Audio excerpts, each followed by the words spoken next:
Welcome to episode 48 of the This Is Jen podcast. Very exciting time over here. My stand-up comedy special just came out. And earlier this week, I posted on social media, I'm just blown away by the response.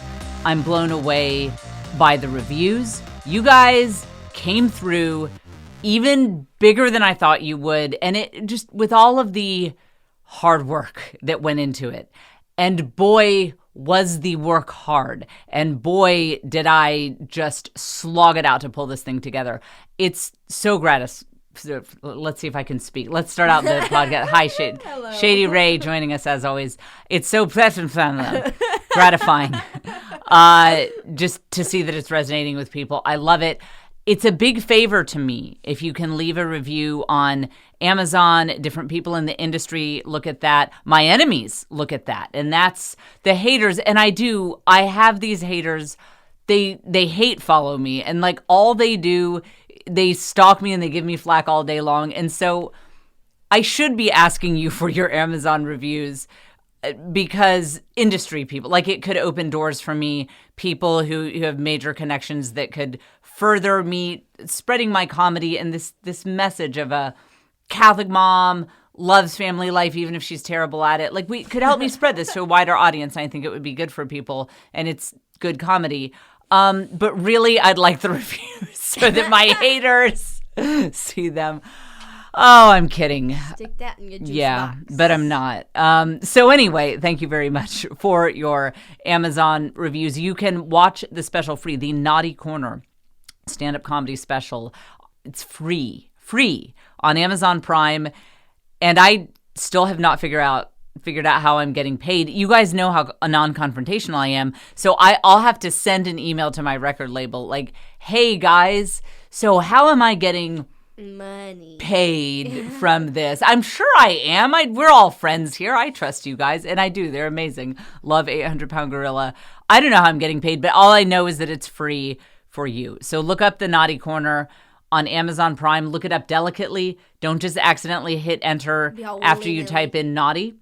Don't look at any of the other search results, because what you learn when you search for the Naughty Corner on Amazon is that there are a lot of authors with no fear of God. None whatsoever. The plots that these people come up with. So search for maybe Fulweiler. Well, see, the thing is you can't spell Fulweiler. And I would say search for Jen Naughty Corner, but I'm sure it's going to be like a dominatrix named Jen has a dominatrix shack or whatever, So I don't know. Best of luck to you. Try not to find anything filthy on Amazon. That is the name of the special. We are going to do our Jen-splaining segment where I go over the news. So very many things to discuss. The big one, the one that I'm most on fire about is, I know that you might have thought that the celebrities of the United States of America jumped the shark when they did their Imagine video back, what was it, at the beginning of the pandemic? Yeah, I remember. Why did they do that? Do you know? No, I don't. I guess they just thought, like, we need them ruining the song for us. I don't know. And so you probably thought that was the worst celebrity idea of 2020. It does not get worse than that. Nay. The year's not over yet. The year's not over yet. That's a good word, right? Yeah, I like that. The year is not over yet. And so they are, I kid you not, it's like they did it just for podcasters. Like it's Christmas, in Christendom, but it's also Christmas for podcasters who like easy content because they are remaking It's a Wonderful Life, the classic tale. Oh my goodness. And the star will be Pete Davidson. SNL Pete Davidson is going to play, what's the guy's name? George Bailey. He's going to play the lead character. We'll get into that. I have to restrain myself because I'm about to launch into the whole thing. I just want to begin before we get into this Jen-splaining segment. We're going to talk about a bunch of stuff. I just have to begin by saying I want to bring you guys into something.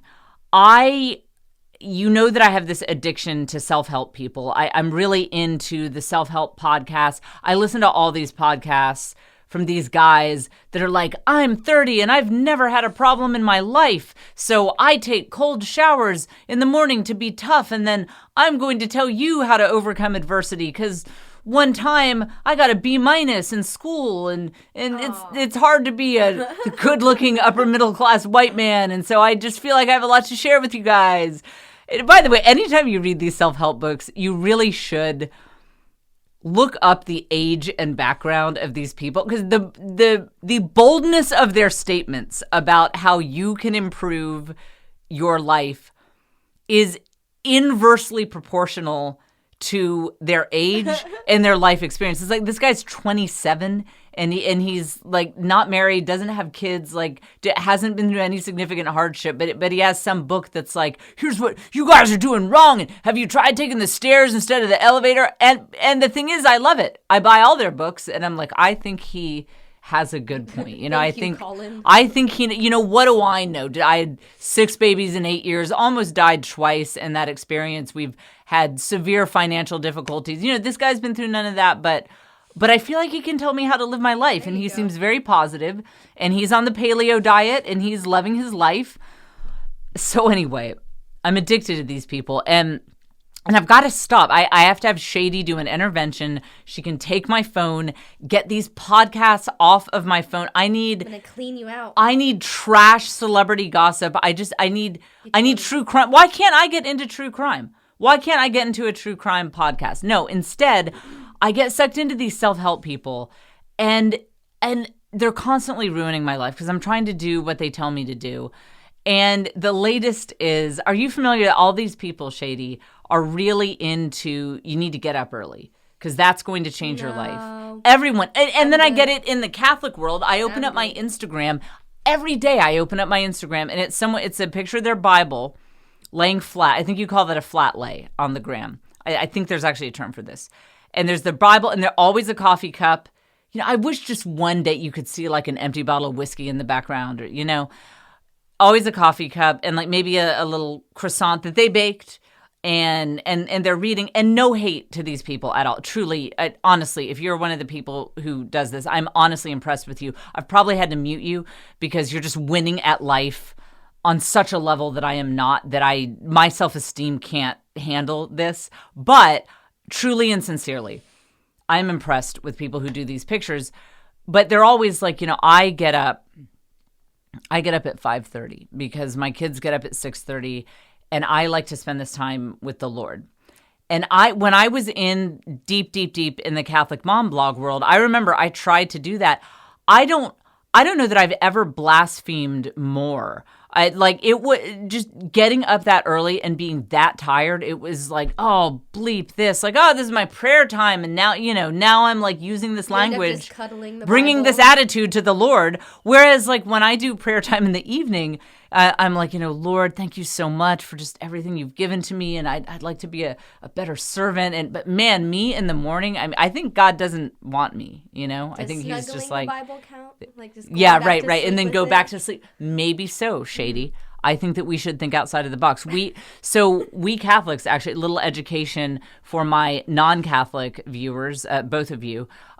So we believe in the sacramental properties of things. Like if something is blessed, that does transform it. Like if this is a blessed, that's green. Okay, wait, pretend you didn't see that. That's going to mess up the green screen. So if this is a blessed pair of red green screen friendly scissors, that it would be different. It now has different. I don't think it's ontologically changed, but it is different. Boy, did I wade myself into the theological deep end here. The point is that I think we think there might be something to that. Like if you have a blessed crucifix, maybe you could cuddle up with it and go back to sleep, and it's better than nothing. So I tried this. I tried getting up early. Truly, I don't understand how people can pray in the first hour of wakefulness. I can maybe make coffee, and it doesn't matter if I get up at noon or 5 a.m. Like I'm not good for anything the first hour I'm awake. So I get this in the Catholic world. Now I get it in the self-help world. And I'm an impressionable person, Shady. I'm impressionable. I guess I am just easily influenced because there's this guy, Hal, what's his name? Okay, he has a book called The Miracle Morning, so we will look him up. All right, Hal. Hal Miracle Morning. I admire him. He has Hal Elrod. He's local to Austin. I might run into this guy. So if we could ever leave the house again, I might run into Hal. I truly admire him, honestly. He has accomplished great things in his life. He overcame cancer, like did all sorts of stuff, and he wrote a book called The Miracle Morning. And if you're not a morning person, don't get this book because it'll be a bad influence on you. Hal has a bunch of other great books, and I recommend all of them. But this one in particular, because it gets in your head, and he convinces you that you need to wake up early. And so, okay, so I you know why I'm doing this segment before we get into celebs remaking It's a Wonderful Life? The reason I am going into this is I think that morning people, or even people who are just sort of in the middle, they're not a morning person, they're not a night person. I think that morning people they don't believe that some people are just night owls genetically, that it's just how they are. And because I've had so much abuse from morning people. I've had so much night owl shaming in my life that they're like, why don't you just try it? Why don't you try getting up early? I went to public school for 18 years of my life. I went to college. I couldn't get every class. I had some labs that did start at like 8 a.m. that I had to go to. I've spent many years out of my life getting up very early, and I had to every day, whether I felt like it or not, and it didn't do anything. Like immediately, I would go back to the schedule. And Shady, I believe you're the same. Waiting to get back in bed right. again. It's one of the things we have in common. I mean, truly, we could get sent to sleep camp. Seriously. For 6 months, where we have to, every day, a mean, bad guard wakes us up at, let's say, 6 o'clock in the morning. Rude. Oh. Right. And then, you know, I talk about that it's healthy sometimes not to use lights at night. So it's like dark at night, you go to sleep early. So we could do that for 6 months. Shady and I off at sleep camp. We come home. How late would you sleep the first day you were back home? Noon at least. At least. So as you know, so those of you who have followed me for a while know, we homeschool some of our kids, but our oldest two, they'd heard about this thing that schools can offer. They're very interested in. It's something called Friends. And so, yeah, they're very intrigued by this exotic concept. So they go to school now. They go to Catholic school. And so I have to get up at 7 a.m.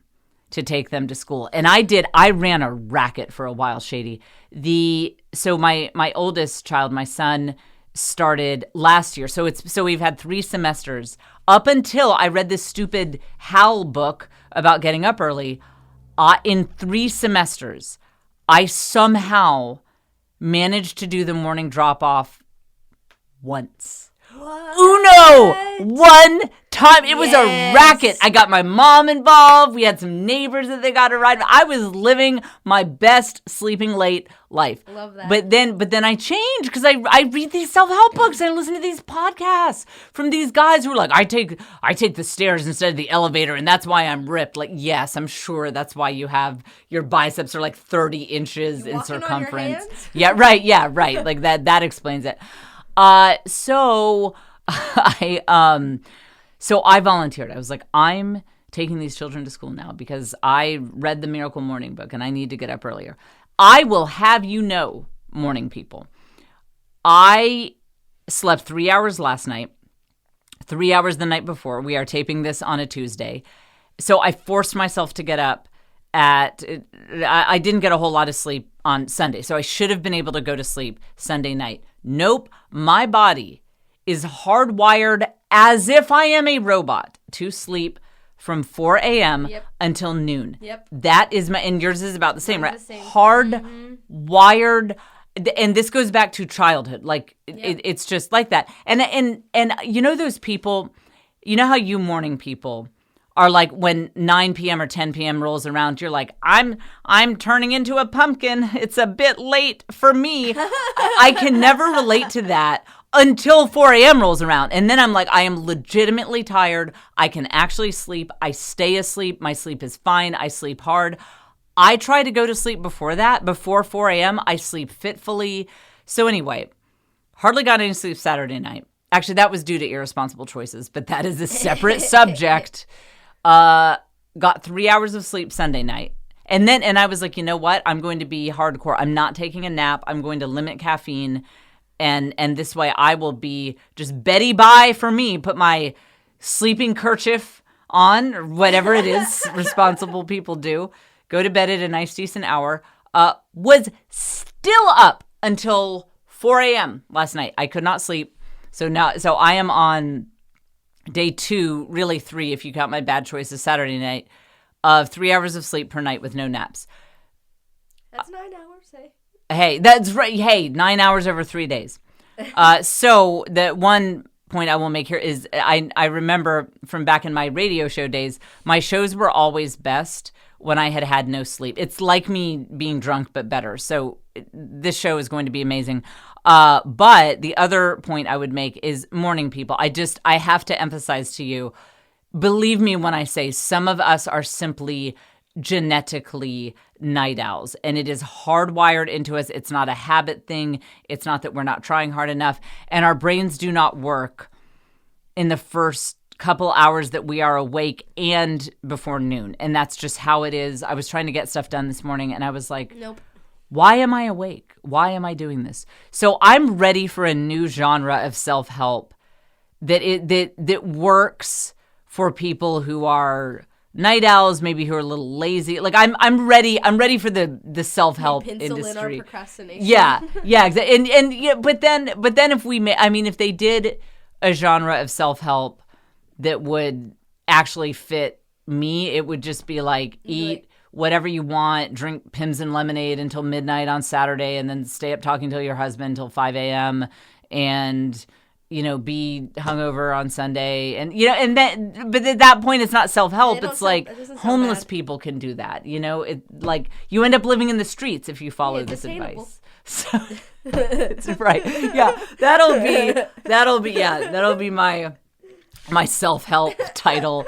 It'll be just like, you know what? The Road to Homelessness. Screw It by Jen Fulbeiler. Call HarperCollins. I publish with HarperCollins is my publisher. Call HarperCollins because I think that just screw it, do whatever is going to be my next book. Because that's what I keep saying. Like they need to stop telling me to get up early and eat healthy and stop staying up till unreasonable hours. But then it's like, is that really self-help? I mean, okay, so I have that all figured out. I want to remind you that we do bonus episodes every single week on Patreon. It is a separate podcast that we do just for Patreon listeners. It is called This Is Jen Backstage. We add the backstage word, which is how it's different. And it's fresh new content every single week. I also share, like when the producers of my stand-up comedy special, they sent me a really meaningful card. And I didn't want to put that out there just everywhere for anyone to see. So I posted that. I took a picture of the card and I posted that on Patreon and talked about what that card meant. So I do that kind of stuff on Patreon, and you can join patreon.com/thisisjen. I have so much fun with that group. And so far, I respond to all DMs over there. I don't want to make promises for the future, but so far when people private message me, I've responded to every single one, which is a record for me. Patreon.com/thisisjen. Let's get to it. Jensplaining. And this is, since we don't have imaging like I did at SiriusXM, I ring these cowbells, which I'm noticing now have pins in them. So I need to not stab myself with a pin. Okay, so this is our imaging. This is our fancy. I don't need SiriusXM and their whole sound department there were professional guys who would just announce stuff for me at SiriusXM, like, and now on the Jennifer Fulbeiler show. And now we have this. Jensplaining. Let us begin.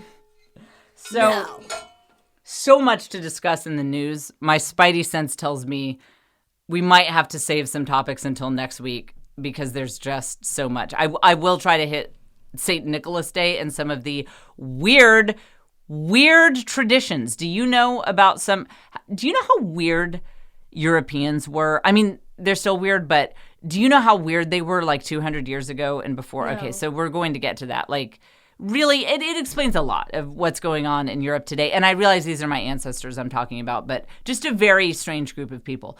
Okay. Celebrities have decided to remake It's a Wonderful Life. They're remaking everything. The classic tale. Now, I'm going to play an audio clip from It's a Wonderful Life, which also leads me to, we have an exciting milestone here on the This Is Jen podcast. We got our first video taken down from YouTube. Woo! We did episode, I think it was 44. I think it was 44. Yeah, it might be back now. I might have fixed it. But someone was saying, they emailed me and they said, I was looking up, there was this really funny story I wanted to share with a friend. Where is it? And I thought I misnumbered the episodes, because that is something I would do, go from 43 to 45. And I realized, no, YouTube took it down. So that's very exciting. I think I fixed what their problem was with it. And this whole new podcast is such an exciting adventure in copyright infringement laws. And I don't want to say I didn't care about that when I was at SiriusXM and I counted on their lawyers to deal with things and I did whatever I wanted. I wouldn't say that, but it is an adventure. Okay, so here's a clip from It's a Wonderful... You know what? I need to get this guy's name. The protagonist, the main character, is... Frank Capra was the director. George Bailey. Yeah. George Bailey. All right, so this is... does everyone know what it's... Okay, you know what? I bet there are some kids, some people who've been living in caves who don't know the plot. So the premise of It's a Wonderful Life is that George Bailey he feels like he wants to end it all because so many things are going wrong. And an angel shows up and walks him through what life would be like for his family. I mean, his kids wouldn't exist, obviously, but for all these people whose lives he's touched, how bad and terrible everything would be if he never existed. And at the end, you see him running around. This is the clip we have. Well, Merry Christmas. So this is an iconic scene, one of the most famous scenes in cinema history. And I'm not going to say anything important here because this might get my video taken off of YouTube. And the way to get it back on is you mute the whole segment that it's on. So, blah, blah, blah. It's a Wonderful Life, blah, blah. So this is the scene if you look up this video in 2 weeks, it'll just be like me moving my mouth because I'm going to get dinged for copyright infringement. So he's very happy. He's seen the impact. He's banging on windows like, hey, life is good. I'm alive. It's great. And so modern celebrities, just like they were like, you know that song Imagine? A for effort, John Lennon. Good try. But we're going to put our phones on selfie mode and we're going to improve on it. So now they feel like, let's do a modern version of It's a Wonderful Life. Let's do, let's improve it. Why leave it the old bad way when we can get Pete Davidson involved? Pete Davidson as George Bailey. So here's the thing.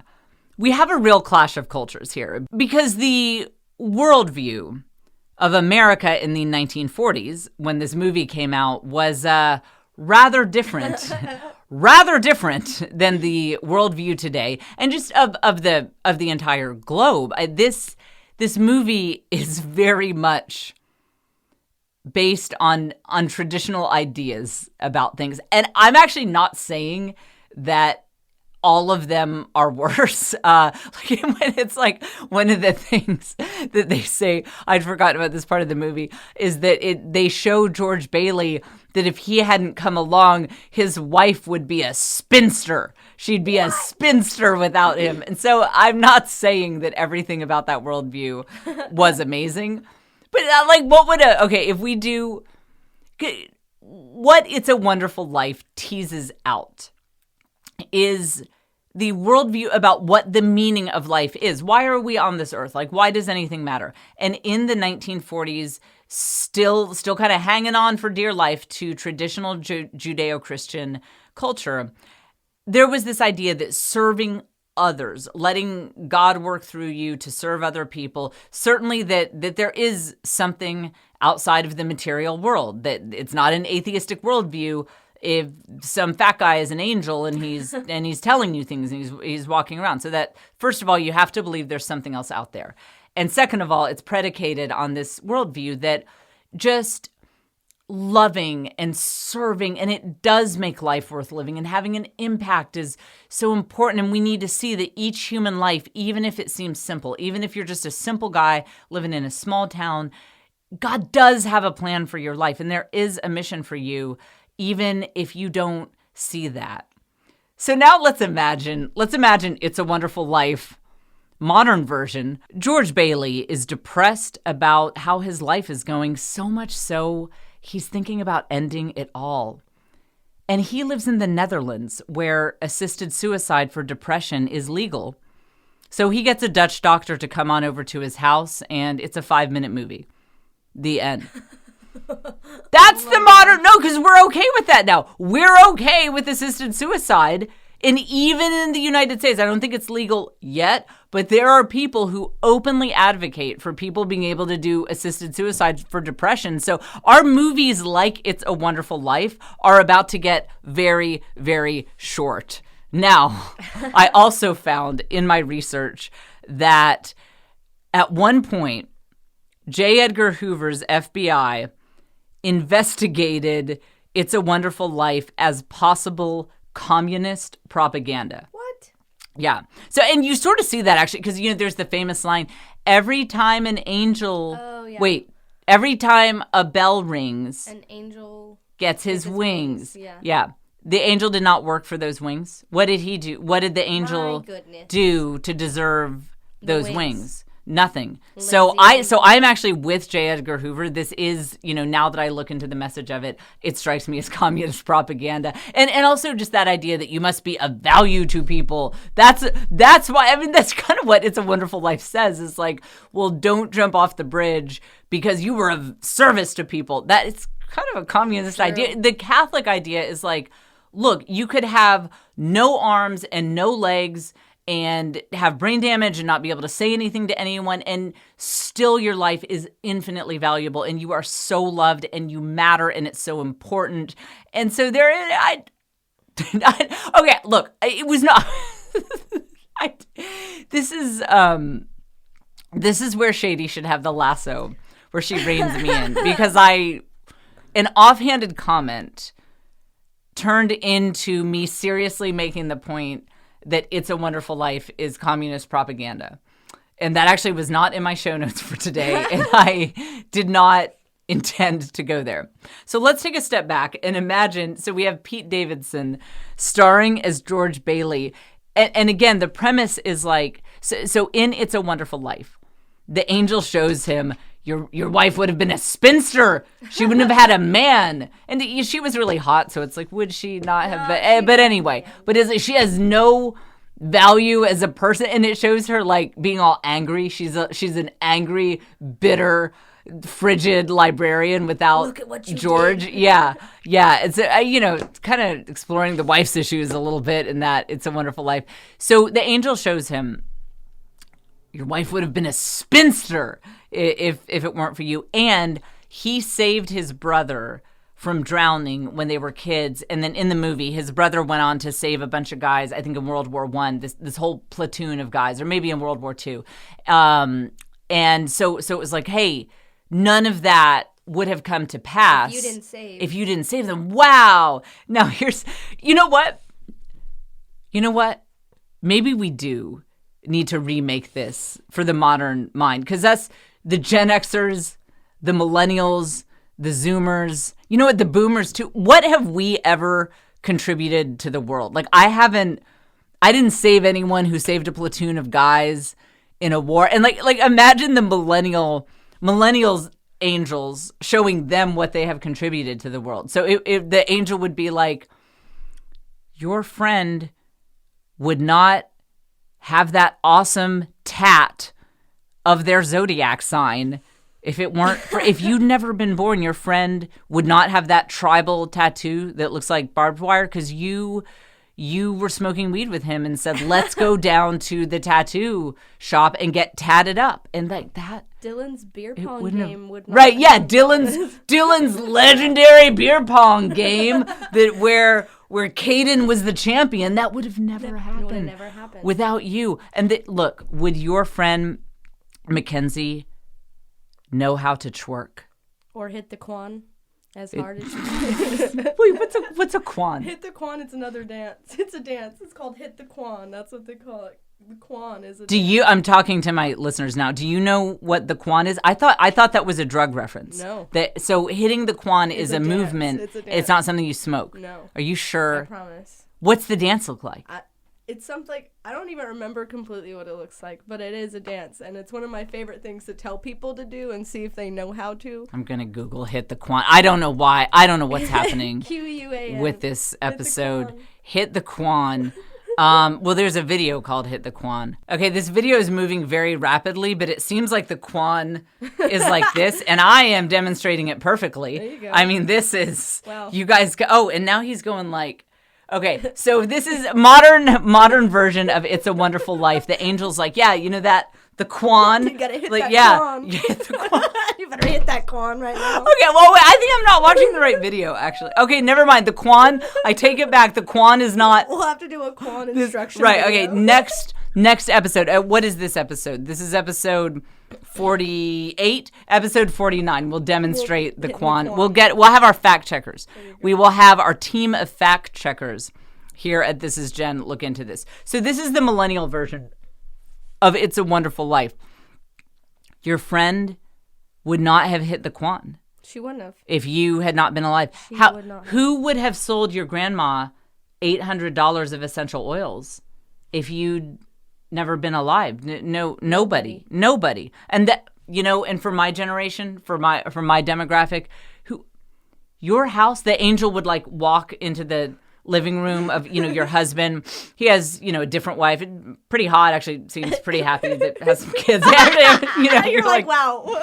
Everything's, I mean, this is the day and age of like dating fine. apps. Like, yeah, it's like, I don't think my husband, it would be like, he's a male spinster. He's a monk, look, there's Joe. He's like out on a mountaintop. He's a monk. Like I never met a 6-foot-tall redhead, so I took a vow of celibacy. No, he'd have like a really nice house and a hot wife. It would be fine. But they'd walk you in and be like, there's no live, laugh, love poster on this wall, and that wouldn't have okay, so he's laughing with the other wife. Gosh, those kids are like, they're getting really good grades. Really they're so polite, and the house is really, like an angel had better not ever. Like, actually, we should probably go. Right? Yeah. Actually, you're like in a ball in the corner of the room. The angel shows me what life would be like without me. And then my husband's like, I'm just so glad to have a wife who cleans. It's amazing.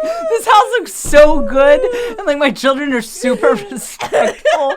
And they're like, they're not on screens all the time. And my wife is glitter craft. She's crafting with them. And the angel's like trying to pull me out. I'm like, what?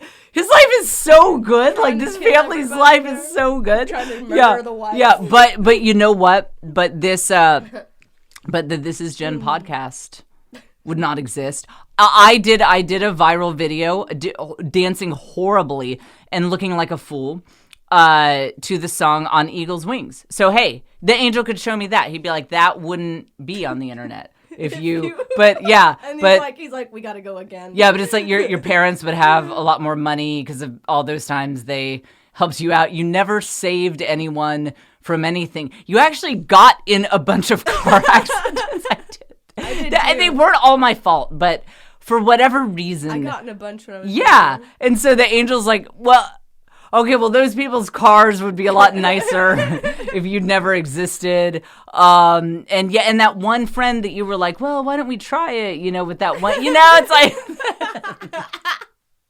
And then, the angel would be like, okay, well, you know what? The angel would get very Catholic very quickly. He'd be like, okay, well, fine. We cannot find any discernible value we need to talk that you have added to the world, other than my kids are awesome. So the angel would be like, wait, you did the kids, great work on that. Your 6 kids are amazing. Other than that, we can't find I need to talk to any a manager. Yeah. I need to speak to the manager of this angel trip through life. If I had never existed, my husband would have like savings that his wife didn't blow because she quit her job. So this has turned into, so what we're learning, I take back everything I said. This is a great idea to remake It's a Wonderful Life, because we can't compare ourselves to George Bailey. He's a Shady and I will Shady and I will remake it. Shady and I will, and it'll be like, and the angel will try to find something, so he'll be like, look, that one, you tipped that one bartender 5 years ago. Remember? Yeah, you were like, you know what? Living large tonight. I'm 25%. So like, let's not say you did nothing in this world. Let's not say you didn't contribute anything. So I have come full circle. I have done a 180 on this take, and I hereby decide that we absolutely need It's a Wonderful Life remade. I think Pete Davidson is the perfect person, because from his demographic, like, what would it be like? That pop star wouldn't have had her song about shaking her booty in the club go double platinum if she hadn't dated you, and then your fraught relationship made all these headlines and that boosted the song. And like, True. How would people know how to shake their booties in the club if you didn't exist? They wouldn't. So this is what we need. This is actually exactly what we need. Pete Davidson starring as George Bailey in the remake of It's a Wonderful Life. This is going to be perfect. Okay, and we cannot end this episode without talking about St. Nicholas Day, which is this month. This is a big thing in Catholic circles. We love St. Nicholas. Why, Shady? Do you know why? No. So he's kind of the precursor of Santa Claus, known for bringing gifts to kids. But why I love him is he actually punched a heretic in the face. Ooh. That actually happened. The real guy, St. Nicholas, he was a bishop, and a guy was denying the divinity of Jesus. Was like, he's not really God, is he? People would be like, Jesus is God. They'd be like, is he though? And St. Nicholas punched him in the face. One of the best. I love that. Yeah. One of the best memes is, it's an icon of St. Nicholas, and it says, I came to punch heretics and bring kids presents, and I just ran out of presents. Fantastic meme. So now St. Nicholas Day it is traditionally celebrated by the kids leave shoes out, and then you put chocolate coins in the shoes. And I guess parents back in the day, I don't know, they didn't have stockings or something. They were like, all right, we sort of have some threadbare shoes, and we can put some coins in there. So now we put chocolate coins in our kids' shoes. Shady knows what an utter impossibility this is in my house. Because this was back when kids only had one pair of shoes. My kids have multiple pairs of shoes, but no matching pairs. None. So if my kids were to do that, it would be like a fur boot and a flip-flop. For one kid, you can't put gold coins in a flip-flop. And that's the other thing. We live in Texas. So we do flip-flops year-round. I kid you not. I tried this one year when I forgot who I was and what I am and am not capable of in life. And my kids seriously set out flip-flops, like for St. Nicholas. It's a way he's trying to put stuff in it. It's a way he's just going to stack it on top of the flip. Like, this isn't, it just all fell apart. I had these visions of old world Europe in these shoes, and they fill them with coins. And it's like a mismatched flip-flop. One is orange.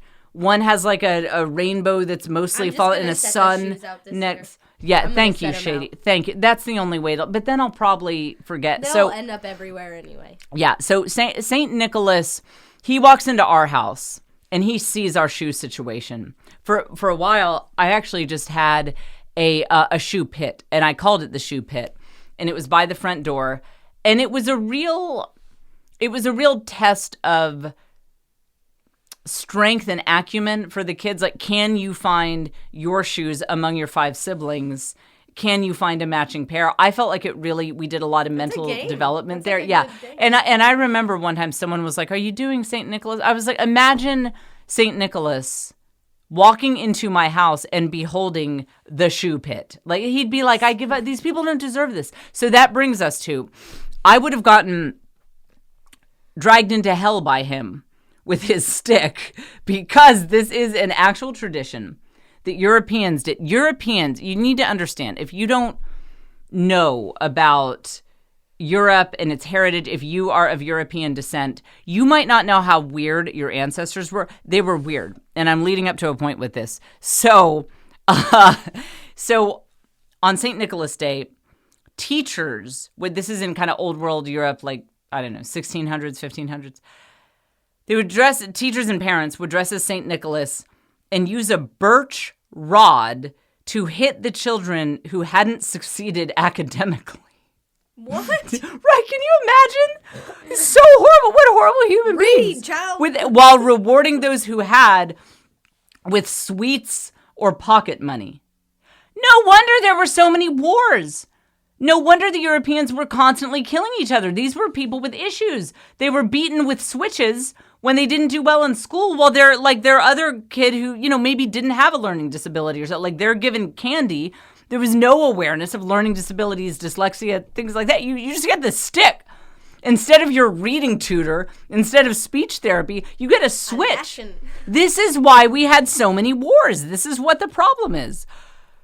St. Nicholas would also turn up at houses and scoop naughty children or those who couldn't answer questions about the Bible into his sack to take them away to hell. What? Seriously. Now, I will note, some of these are Protestant traditions. The fact, scooping someone away because they couldn't answer questions about the Bible, that sounds very Protestant to me. If it were Catholic, it would be like, can you recite the Memorare?